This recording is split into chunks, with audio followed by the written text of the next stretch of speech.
20 base ആക്കി എടുത്ത് നോക്കി. 20 ബേസ് ആക്കി എടുത്തു കഴിഞ്ഞാൽ എത്ര കൂടുതലുണ്ട്? +6 കൂടുതലുണ്ട് അല്ലേ? 20 ബേസ് ആക്കി എടുത്തു കഴിഞ്ഞാൽ ഇവിടെ എത്ര കുറവുണ്ട്?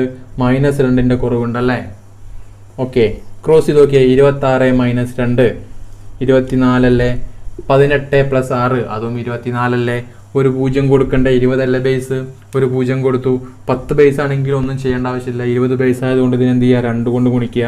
2 കൊണ്ട് ഗുണിക്കുമ്പോൾ 480 ആൻസർ ആയല്ലോ. ഇനി എന്ത് ചെയ്യുക? ഇത് ഗുണിക്കുക.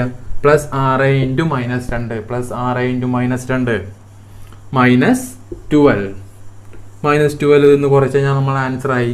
480 - 12 എത്ര കിട്ടും ആൻസർ? 10 പോയാൽ 70, 2 പോയാൽ 68, 468. നമ്മുടെ ആൻസർ ആയി 468. ഓക്കെ ആണല്ലോ. വളരെ ഈസി ആ മെത്തേഡാണ് നമ്മൾ ഡിസ്കസ് ചെയ്താണ്.